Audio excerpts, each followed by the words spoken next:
వాళ్ళ 2014 నుంచి 2023 వరకు 10 సంవత్సరాల కాలంలో సుమారుగా 200 కిలోమీటర్ల టన్నల్స్ మేము చేసినామని మాట్లాడాడు. నిజామాబాద్ కరెక్టే కదా, ఆయన అన్నమాట కరెక్టే కదా. నేను అదే ప్రశ్నించిన. రాష్ట్రం మొత్తంలో మీరు వచ్చినాక మొదలుపెట్టినటువంటి 200 కిలోమీటర్ల టన్నులు మీరు తవ్వగలిగినప్పుడు 10 సంవత్సరాల కాలంలో మిగిలిపోయినటువంటి 19 కిలోమీటర్లు సుమారుగా మొత్తం 44 కిలోమీటర్లలో 24 కిలోమీటర్ల దాకా గతంలో కాంగ్రెస్ ప్రభుత్వం తవ్వింది. మిగిలింది 19 కిలోమీటర్లు. 19 కిలోమీటర్లో సుమారుగా 10 కిలోమీటర్లు అనుకుంటా 11 టీఆర్ ప్రభుత్వం తవ్వింది. మిగిలింది 9 కిలోమీటర్లే కదా. మరి 200 కిలోమీటర్ల టన్నులు కొత్తగా మొదలుపెట్టినవి చేయగలిగినప్పుడు కేవలం మిగిలిపోయినటువంటి 19 కిలోమీటర్ల టన్నులు ఎందుకు మీరు పూర్తి చేయలేదు అని నేను స్పష్టంగా కుండబద్దలు కొట్టినట్టుగా ప్రశ్నించిన.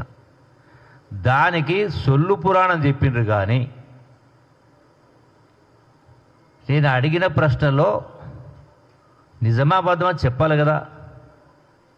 అంటే నిజాయితీ, మాటల్ని ఎవరు నమ్మరు, చేతను చూస్తారు. Seeing is believing. సొల్లుపురాల మాటలు మస్తుగా మాట్లాడుతూ ఉంటారు. ఎందుకు తవ్వలేదు అని అడిగిన. తవ్వకపోవడానికి 3 కారణాలు. అంటే మీరు ముందే గనక ఊహించినరా, అక్కడ గనక సొరంగంలోకి వెళ్ళి నీళ్ళు వచ్చి ఆ మట్టి పడిపోయి కూలిపోతుందని ముందే తెలిసి తవ్వలేదా? పోనీ డబ్బు లేక తవ్వలేదా? 7 లక్షల కోట్ల పైసలకు అప్పు. మరి ఈ 2 కారణాల. ఈ 2 కాకపోతే ఇంకేం కారణం ఉంటుంది? ఇది పూర్తి చేస్తే కాంగ్రెస్ ప్రభుత్వానికి పేరు వస్తుంది తవ్వలేదా?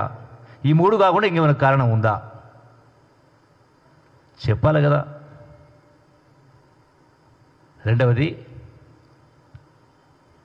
కేసీఆర్ గారు చెప్పిండట ఆ యొక్క చర్యలు అంటే అక్కడ రిలీఫ్ ఆపరేషన్ నడుస్తూ ఉన్నాయి, మీరు ఇప్పుడే వెళ్ళకండి అని చెప్పిండట. జరిగినప్పుడు ఇంతమంది మేము పోయినాం కదా, నువ్వు కూడా ఒక రావచ్చు కదా. నేను నా వెంట ఒక్క మనిషి లేడు, కేవలం ఉన్నది అక్కడ ఉత్తమ్ కుమార్ రెడ్డి వీళ్ళు తప్ప, పోలీసులు తప్ప ఎవరు లేరు. అంటే ఎందుకు ఇంకోటి ఏం మాట్లాడినరు? మాట్లాడుతూ ఏం పని జరగలేదు, మొదలే పెట్టలేదు అని. అది మాట నువ్వు చెప్పేది మేమే చెప్పినాం కదా. ఎందుకు మొదలు పెట్టలేకపోయినాం ఫస్ట్ 3 డేస్లో? అంటే ఎక్కడైతే ఆ యొక్క టన్నల్లో ఆ భూమి పొరల ఉన్నటువంటి లోపభూయిష్టమైనటువంటి అంటే సాఫ్ట్ సాయిల్ కావచ్చు, ఫ్రాక్చర్స్ పొరల కారణంగా సడన్గా ఎక్కడో వాటర్ ఉండి వాటరు మట్టితో మొత్తం వచ్చి కూలిపోయింది. 25 ఆల్మోస్ట్ ఐ థింక్ 24-25 అడుగుల మేర ఎక్కడి నుంచి అయితే వాటర్ పడ్డదో, ఎక్కడి నుంచి అయితే మొత్తం అక్కడ మట్టి మొత్తం బురద వచ్చిందో అది మొత్తం కూలిన మట్టితో మొత్తం మూసుకుపోయింది. అంటే మూసుకుపోయి అదే అడ్డం పడ్డది. అంటే మళ్ళీ అది తీస్తే అది మళ్ళీ పునరావృతం మళ్ళీ కూడా వస్తుందేమో తెలియదు కదా.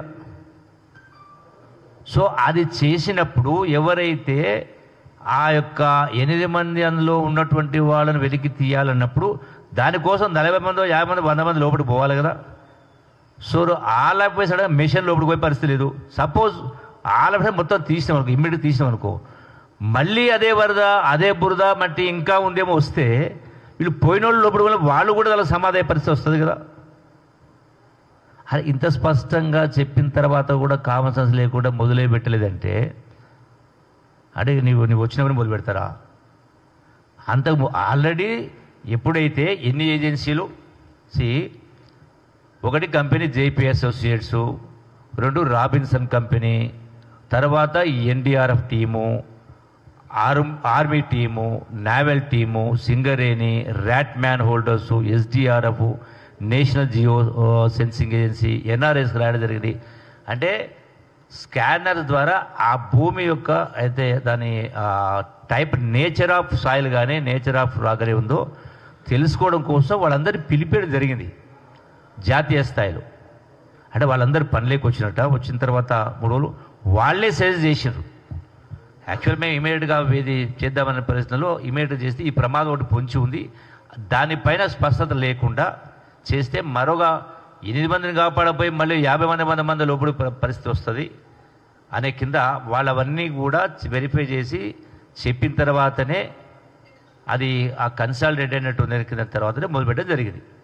వీళ్ళు రాకముందుకే ముందు రోజు రాత్రే వీళ్ళు రాకముందుగా 1 డే బిఫోరే అప్పటికే అది మొదలుపెట్టేసి ఆ కట్టింగ్ స్టార్ట్ కానీ ఆ వాటర్ బెయిలింగ్ అవుట్ కానీ ఆ ఉన్నటువంటి బురద కూడా ఆ లోకో ట్రైన్లో పోగిలో బయటికి తీసుకొచ్చేటువంటి కార్యక్రమం చేయడం జరిగింది. అంటే ఎవరైనా ఎందుకు చేయరు? చేసే బాధ్యత కదా. పోనీ నేను అడుగుతా ఉన్నా, మరి నేను చెప్పిన స్వయంగా ఫస్ట్ హ్యాండ్ ఇన్ఫర్మేషన్ ఉండాలని సంబంధిత జిల్లా మంత్రి నేనే స్వయంగా లోపలికి పోయినా కదా. ఫస్ట్ డేనే చెప్పిన కదా, కేవలం 50 మీటర్లు మాత్రమే అది అగుపట్లేదు, టోటల్గా స్లరీ ఉంది, అసలు లోపలికి పోయే పరిస్థితి అని చెప్పాను. మరి వీళ్ళు నిన్న అంతమంది వచ్చి మమ్మల్ని రానియలేదు, మమ్మల్ని అడ్డుకుందరని కింద మాట్లాడితే వాస్తవంగా మిమ్మల్ని అందరినీ రావడానికి పర్మిషన్ ఇచ్చింది. అక్కడ రావడానికి వాళ్ళు పరామర్శించడానికి పర్మిషన్ ఇవ్వడం జరిగింది కదా. అంటే వాస్తవం కేవలం అంటే రాజకీయం కోసం రాజకీయ లబ్ధి కోసం మాట్లాడే మాట తప్ప వాళ్ళ మాటలో ఏమాత్రం కూడా పసలేదు. పోనీ మీరేమైనా ఈ ప్రభుత్వం ఇచ్చిన ప్రకారం ఇటువంటి సంఘటన జరిగినప్పుడు రావడానికి పర్మిషన్ ఇచ్చి మీరు 100 మంది 100 వాహనాలు 200 వాహనాలు వచ్చి చేస్తే అక్కడ చర్యలకు ఇబ్బంది కాదా? అలో చేస్తే పరామర్శించడానికి వచ్చింది, పరామర్శించవచ్చు, చూడవచ్చు. మరి గతంలో ఇటువంటివి ఎన్ని జరిగినాయి? గతంలో ఇటువంటి సంఘటన జరిగినప్పుడు 1 కాదు 2 కాదు. గతంలో ఇదే పాలమూరు రంగారెడ్డిలో ప్రాజెక్టులో ఐ థింక్ సబ్జెక్టు కరెక్షన్ 6 మంది చనిపోయిండ్రు, 6 మంది 7 మంది. వచ్చిందా? కేసీఆర్ వచ్చిండా? హరీష్ వచ్చిండా? అట్లాగే ఆ యొక్క పవర్ హౌస్ మునిగిపోయింది. అప్పుడు కూడా దాంట్లో 9 మంది అనుకుంటా పవర్ హౌస్ మునిగిపోయింది. అప్పుడు వచ్చిండా కేసీఆర్? ఇప్పుడు రేవంత్ రెడ్డికి రాలేదన్నారు. కేసీఆర్ వచ్చిండా? పోనీ సంబంధిత మంత్రి వచ్చిండా? ఎవరిని వచ్చిందా? అట్లాగే 1 కాదు, సుమారుగా 70 మంది చనిపోయారు కదా కొండగట్టు బస్సు ప్రమాదంలో. పోయిందా కేసీఆర్? పోయిందా? అట్లాగే 1 కాదు 2 కాదు, ఇటువంటి ఎన్నో సందర్భాల్లో. అట్లాగే అంతకుముందు కూడా నాకు కరెక్ట్గా అది ఐడియాలు, కానీ కాళేశ్వరం టన్నెల్లో కూడా 7 మంది చనిపోయారు. పోయిండా కేసీఆర్? ముఖ్యమంత్రి పోయిండా? అప్పుడు హరీష్ రావు పోయిండా? మీరు చెప్పాలా? అంటే టోటల్గా అంటే ప్రకృతి విపత్తును కూడా రాజకీయానికి వాడుకునేటువంటి కార్యక్రమం ఒకటి. రెండవది, ఈరోజు కేసీఆర్ 5 సంవత్సరాలు ఇరిగేషన్ మినిస్టర్గా ఉన్నాడు. ముఖ్యమంత్రితో పాటుగా ఆయనే ఇరిగేషన్ మినిస్టర్ ఉన్నాడు. హరీష్ రావు 5 సంవత్సరాలు ఇరిగేషన్ మినిస్టర్ ఉన్నాడు. ఈ ప్రాజెక్టు ఎకనామిక్ వయబిలిటీ కాదు అని కేసీఆర్ మాట్లాడినట్టుగా ఓ సందర్భంలో ప్రస్తావించినట్టుగా నేను చదివినా, చూసినా, వింటా ఉన్నా కూడా. మరి ఇంత మేధావి మాటలు మాట్లాడేటువంటి బీఆర్ఎస్ నాయకులు ఆల్రెడీ ఈ ప్రాజెక్టుకు సంబంధించి 30 టీఎంసీలు, అది సుమారుగా 3 లక్షల ఎకరాలకు సాగునీరు. ఆల్రెడీ దానిపైన 25 కిలోమీటర్ టన్నెల్ పూర్తయింది. సో మిగిలినటువంటి దానికి 1000 కోట్లకా 12 కోట్లకా 2000 కోట్లకో పూర్తి చేయడం ఖర్చు. దీనికి రికరింగ్ కాస్ట్ ఉండదు కదా. ఒకసారి టన్నెల్ పూర్తయిపోతే నీళ్లు బై గ్రావిటీ ఫ్రీగా వస్తాయి. అంటే మోటార్లు అవసరం లేదు, పంపులు అవసరం లేదు, కరెంటు బిల్లు అవసరం లేదు, కాలిపోవడం అవసరం లేదు, వైరింగ్లు అవసరం లేదు, వైండింగ్ అవసరం లేదు. అంటే ఎకరానికి కేవలం 1,00,000 రూపాయలతోటే ఈ ప్రాజెక్ట్ మొత్తం పూర్తయింది. ఎకరానికి ₹1 ఖర్చు లేకుండా పర్మనెంట్గా సాగునీరు వస్తుంది. మరి ఇప్పుడు కట్టబోతున్నటువంటి పూర్తి చేయాల్సినటువంటి ఇలా కాళేశ్వరమైన పాలమూరు ప్రాజెక్ట్ అయినా ఎకరానికి నాకు తెలిసి సబ్జెక్టు కరెక్షన్ ఏ ప్రాజెక్టు కూడా 2 లక్షల నుంచి 3 లక్షలు తక్కువ అవుతలేదు. వేల కోట్ల రూపాయల కరెంటు బిల్లులు అవి ఎకనామిక్గా వైబిలిటీ ఎట్లయితేవి ₹1 కూడా మళ్ళీ ₹1 ఖర్చు అంటే మొదటిసారి తవ్వినప్పుడు పెట్టే పెట్టుబడి తప్ప తర్వాత ₹1 పెట్టుబడి పెట్టాల్సిన అవసరం లేదు. నల్గొండకు సంబంధించి 3 లక్షల ఎకరాలకు అట్లాగే ఆ ఫ్లోరైడ్ బాధితులకు నిలబడడానికి. అంటే ఇంత సింపుల్ ప్రాజెక్ట్, ఇంత ఈజీది, తక్కువ ఖర్చుతోటి అయ్యే ప్రాజెక్టును మీరు 10 సంవత్సరాలు మూలపడేసి 1,80,000 కోట్ల రూపాయలు ఇరిగేషన్ ప్రాజెక్టులు టెండర్ పిలిచి దీన్ని పెండింగ్ పెట్టే కార్యక్రమం చేసిందంటే మరి దీనికి ఎవరు కారకులు, బాధ్యులు? సంబంధిత ఇరిగేషన్ మినిస్టరు హరీష్ రావు గారు బాధ్యులు కాదా? కేసీఆర్ బాధ్యులు కాదా? అంటే మరి ఏ ప్రకారం చూసినా అంటే ఇంత మేధావి మాటలు మాట్లాడడంలోకి ఈ మాత్రం కామన్ సెన్స్ లేదా? తక్కువ ఖర్చులు ప్రాజెక్టు పూర్తి కామన్ సెన్స్ లేదా? నల్గొండ ప్రజలు ఓట్లు వేయలేదా మీకు? నల్గొండ నుంచి సీట్లు ఇవ్వలేదా? అంటే ఇంత దుర్మార్గంగా, అన్యాయంగా శవాల మీద పేలాలు వెళ్ళుకోవడం అంటారు. అంటే దిగజారినటువంటి వ్యవహారాలు. ఇటువంటి సందర్భంలో సరే రాజకీయ వేదిక మీద రాజకీయంలో మస్తు మాట్లాడుకోవచ్చు. ఇంతమంది సరే ఉత్తమ్ కుమార్ రెడ్డి గారు హెలికాప్టర్ దిశారు వల్ల అంతే ఉంటుంది. ఆప్టిమం యూటిలిటీ ఇప్పుడు స్థాయిని బట్టి వాళ్ళ యొక్క టైం విలువ ఉంటుంది.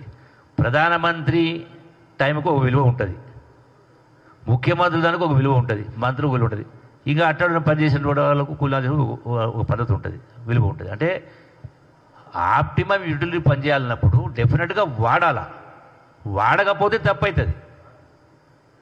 ఇవి ఎన్నిసార్లు వాడే రెంట్ అంతే సంవత్సరం కట్టేది. సరే డీజిల్ కాస్ట్ కావచ్చు,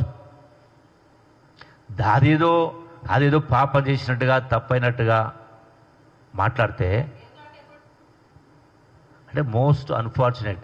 10 సంవత్సరాలు ఏలిన వాళ్ళు దీన్ని ఎస్ఎల్బిసి టన్నల్ను శవరాజకీయాలు చేయడం అనేది దుర్మార్గం.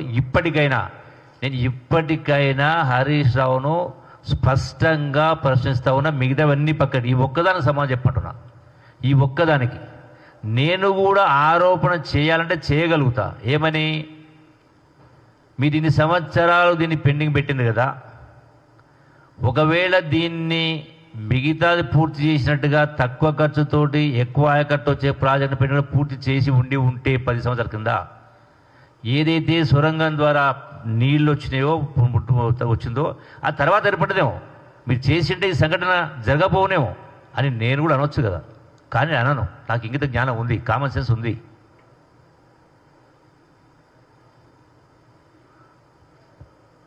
మీరు దీన్ని పెండింగ్ పెట్టి ఇవాళ దీన్ని అసలు అందుకే ఈ ఎస్ఎల్బిసి పైన వాళ్లకు మాట్లాడే నైతిక అర్హత లేదు అన్న. హరీష్ రావు మాట్లాడుతూ నా పేరు కూడా ప్రస్తావిస్తూ మొన్నదాకా మా దానిలోనే ఉన్నాడు అని, ఆయన కూడా నాతో పాటు దానిలోకి వచ్చిన అయితే ఎందుకు వచ్చింది నాకు తెలుసు, ఎందుకు పోయింది కూడా నాకు తెలుసు. అమరవీరుల ఆకాంక్షలు నెరవేరలేదని, రాష్ట్రం ఏ ఆకాంక్షతోటి యావత్ తెలంగాణ సమాజం సంఘటితమైందో, ఏ ఆకాంక్షతోటి వందలాది మంది ప్రాణత్యాగాలు చేసినారో ఆ లక్ష్యం నెరవేరలే. వాళ్ళ ఆలోచన మేరకు పరిపాలన జరగలే. అది నిజాయితీ పరిపాలన విషయంలో అయినా, అంటే అవినీతి విషయంలో అయినా, ప్రజాస్వామ్య విషయంలో అయినా, అడ్డగోలి కుటుంబ పరిపాలన విషయమైనా ఎక్కడ కూడా దరిదాపులకు కూడా వాళ్ళ ఆకాంక్ష ప్రకారం పాలన సాగలేదు. కాబట్టే 100% బయటకు వచ్చినాం. ఆ రోజు వచ్చింది కూడా మీకోసం కాదు వచ్చింది. సరే ఏది పెట్టా తెలంగాణ ఆకాంక్ష కాబట్టి ఆ ఒత్తిడి పెంచేదాలో భాగంగా వచ్చినాం. సో నేను అడిగిన దానికి సమాధానం చెప్పాలి కదా, ఇప్పటికే చెప్పాలి కదా. నేనేదో తప్పు మాట్లాడినట్టుగా ఏదో నాలుక మడతపడి మాట్లాడుతున్నా అన్నాడు అంతే. అంటే ఇప్పటికైనా హరీష్ రావుని సూటిగా ప్రశ్నిస్తా ఉన్నా. 3 కారణాలు చెప్పిన. ఎందుకు మీరు దీన్ని పూర్తి చేయలేదు? డబ్బులు లేకనా, ఎకనామిక్ వైబిలిటీ కాకనా, కూలిపోతుందని ముందే తెలిసిందా, దీన్ని పూర్తి చేస్తే కాంగ్రెస్ పార్టీ పేరు వస్తుందనా? ఈ 3 కాకుండా ఇంకేమైనా కారణం ఉంటే చెప్పండి, సూటిగా చెప్పు. దొంగతుడు సమానం వద్దు, సొలువా కూడా వద్దు. Thank you.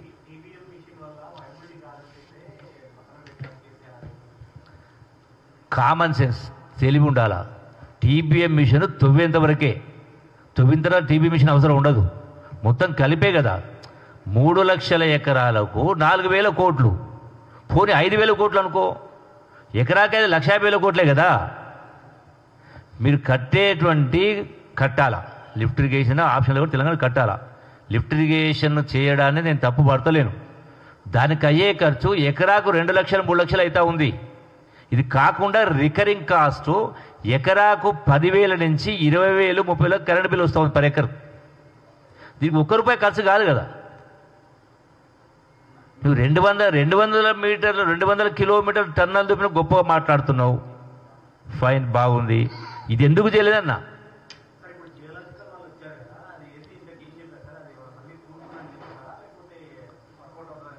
ఆ టెక్నాలజీ అనేది అంత పర్ఫెక్ట్ ఉండదు. నేను ఉదాహరణ చెప్తా. బోర్వెల్ నీళ్లు ఉన్నాయా లేదా, ఆ సాయిల్ స్ట్రాటా చెప్పేటువంటి టెక్నాలజీ మెషిన్స్ ఉంటాయి. ఈడ 6 ఇంచుల బోర్ పడుతుందని ఆ సర్వే వాళ్ళు చెప్తారు. ఒక చుక్క రాదు. ఇంకో దగ్గర నీళ్లు రావంటారు, ఒక చుక్క రావంటారు. ఆ మిషన్ తోటి చేస్తారు, 4 ఇంచుల నీళ్ళు వస్తాయి. రెండవది, ఇన్ని 35 కిలోమీటర్లు జరిగింది కదా. ఎక్కడ కూడా ఇక్కడ కూడా అంటే అక్కడ ఆ స్టార్ట్ అట్లా ఉండింది. అది సాంకేతిక పరిజ్ఞానానికి అందకపోయిండొచ్చు, అంత ఎక్స్పెరిమెంటేషన్ లేకపోయిండొచ్చు. అందుకనే 2-3 రోజులు వేచి చూడాల్సి వచ్చింది. రెండవది,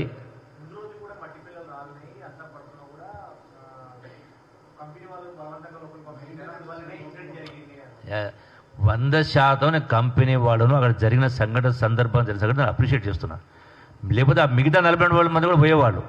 ఎప్పుడైతే పెద్ద శబ్దం వచ్చి ఆలపెసడని వాటరు బురద ఇమీడియట్ పడడంతో ఆ ఉన్నటువంటి ఆ కంపెనీ రాబిన్సన్ కంపెనీ ఉన్నటువంటి క్లింక్ ఇంకెవరో వాళ్ళకి సంబంధించినటువంటి జేపీ వాళ్ళు ఇమీడియట్ అలర్ట్ చేయడంతో అందరూ పరిగెత్తుకుంటూ పోయారు.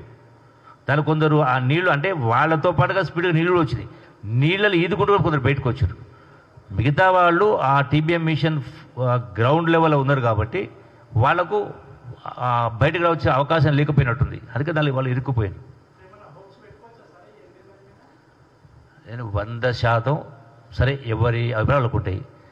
నేను చూసిన దాని ప్రకారం అయితే 100% అవకాశం లేదు నా అంచనా. నేను అందరూ చెప్తలేను. సో మిగతా టెక్నికల్ ఎక్స్పర్ట్ ఉంటే ఉండవచ్చు, కానీ బట్ నా ఒపీనియన్ చెప్తా ఉన్నా. అది అన్లెస్ ఏదైనా గొప్ప అద్భుతం జరిగితే తప్ప. ఆక్సిజన్ అనేది ఆక్సిజన్ పైకి వెళ్తుంది. ఆక్సిజన్ లోపలికి పోదు కదా, మట్టి లోపలికి ఆక్సిజన్ పోదు కదా. ఫ్యాక్ట్.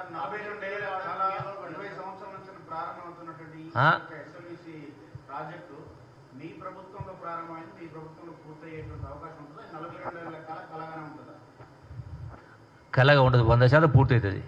రెండవది, ఆ ప్రాజెక్టు 2005లో రాజశేఖర రెడ్డి గారు ఉన్నప్పుడు దాన్ని మంజూరు ఇచ్చింది. బహుశా 2005లో 2006లో పని స్టార్ట్ అయింది. 3 సంవత్సరాలు నడిచింది. 2009లో కృష్ణానదికి ఉప్పేరు వచ్చింది, మొత్తం మునిగిపోయింది. సో 2 సంవత్సరాలు పని జరగలే. అయినా కూడా అంటే ఇది ఆ నల్గొండ వైపున అవుట్లెట్ కాడ ఉన్నటువంటి టన్నల్. రెండవది inlet Srisailam 2 tunnel, 2 TBM machines. Inlet ఉన్నటువంటి మిషన్ అసలు పెట్టడానికి రాలేదు, ఎందుకంటే ఫారెస్ట్ క్లియరెన్స్ రాలేదు. మొత్తం ఫారెస్ట్ ఉంది కాబట్టి. అసలు ఫారెస్ట్ క్లియరెన్స్ వచ్చింది 2009లో. అంటే రెండవ మిషను 2009లో మొదలైంది. దానికి వరద వచ్చినప్పుడు అదొకటి 2 ఏళ్ళు ఆగింది. అంటే కేవలం 2 సంవత్సరాల్లో 2.5 సంవత్సరాలు పని జరిగింది. ఇది 4 సంవత్సరాలు 5 సంవత్సరాలు పని జరిగింది. అయినా 25 కిలోమీటర్ల టన్నల్ పూర్తి అయింది కదా. మరి మిగిలిన 10 సంవత్సరాల్లో 19 కిలోమీటర్ టన్నల్ ఎందుకు పూర్తి చేయలేదు? 200 కిలోమీటర్ టన్నల్ పూర్తి చేసి రాష్ట్రం మొత్తంలో మేము కాలేజ్ ఎంత పొడవు ఆగ్రహం అంత పొడవు చేసిన కింద ఎంత పొడవు తెలియదా? ఎంత పొడవు చేసినరో ఒక సామెత ఉంది, బారం బారి పిటార కాలిన ఒక సామెత ఉంది. ఎన్ని వేల కోట్లు ఖర్చు అయింది, ఎక్కడికి పోయింది, లెక్కలు తెలవవా? ప్రాజెక్టులు కట్టిందాన్ని తప్పు పట్టము. మేమంతా మూర్ఖంగా మాట్లాడటం కాదు. Thank you.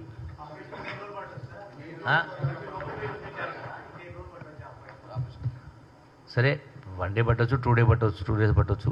అది ఆల్రెడీ తీస్తూ ఉన్నారు, ప్రాసెస్ స్టార్ట్ అయి నడుస్తూ ఉంది. అది మొన్న 2 డేస్ బ్యాకే స్టార్ట్ అయింది.